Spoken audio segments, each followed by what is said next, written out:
आज आप लोग को लेसन पढ़ना है अतीत में दबे पाँव। ये आपका वेतान का लेसन 3 है और ओम थानवी का ये लेसन है। और मैं आपको इस लेसन के बारे में थोड़ा सा बता दे रही हूँ कि ये लेसन जो है वो आपका क्या है, सिंधु घाटी सभ्यता किस तरह हमारी विकसित थी और उस ज़माने में किस तरह के हालात थे, लोग कैसे रहते थे, क्या उनका रहन सहन था, किस तरह की उनकी क्रियाकलाप होती थी और किस तरह के उस ज़माने में उस समय का कैसा आप ये कह सकते हैं कि जो उनका एक नगरीय जो उनकी सभ्यता थी वो किस तरह थी, कैसे मतलब किस तरह के कुएँ होते थे, किस तरह के चबूतरे होते थे, क्या हॉस्पिटल भी थे, इस तरह की चीज़ें के कुछ ना कुछ अवशेष वहाँ पर मिले हैं। तो ये आपका पूरा का पूरा लेसन इंडस वैली सिविलाइजेशन को समर्पित है, जिसके बारे में आप लोग शुरुआत से बहुत पढ़ते आए हो। बहुत सारी चीज़ें आपको जानकारी यहाँ मिलती आई हैं। उस लेसन को बहुत हार्डली मत पढ़िएगा। आप ये सोचिएगा बस उस लेसन में आपको चीज़ें ये पता चल रही हैं कि हाँ, अगर हमारे गाँव भी थे तो किस तरह के थे, बैलगाड़ियाँ भी उस ज़माने में हुआ करती थी, लालटेन वगैरह भी उस ज़माने में होती थी। तो केवल ये हमें यहाँ पर ये बताया गया है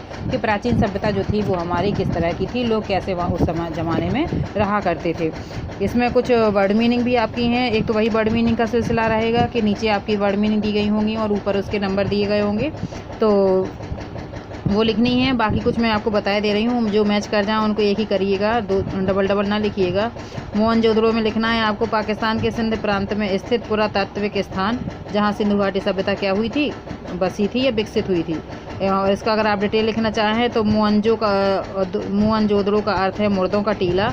वर्तमान समय में इसे मोहनजोदड़ो के नाम से जाना जाता है। हड़प्पा जो है वो पाकिस्तान के पंजाब प्रांत का एक पुरातात्विक स्थान है जो सिंधु घाटी सभ्यता का दूसरा प्रमुख नगर है। ये 2 प्रमुख नगर थे, ठीक है। अगर इसके बारे में आप जानते हैं तो ठीक है, अगर आपको लगता है कि वर्ड मीनिंग कठिन हो रही है, डिटेल में हो रही है, तो इसे 108 में पॉइंट बना के भी आप लिख सकते हैं।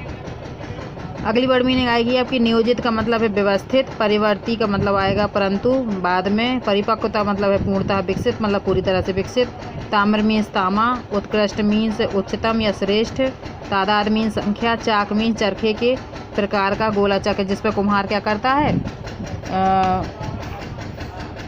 बर्तन बनाता है।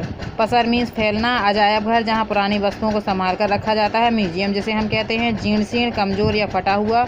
इल्हाम इसका मतलब है अनुभूति। फिर है लैंडस्केप, भूदृश्य या प्राकृतिक दृश्य। वृत्त चित्र, गोलाकार चित्र।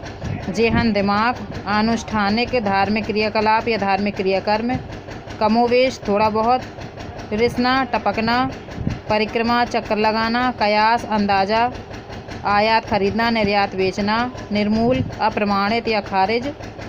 शिलालेख पत्थर पर लिखे गए लेख। दालान बरामदा। वाशिंदे रहने वाले या निवासी। अनगढ़ बिना गढ़ा हुआ या बिना ओर छोर।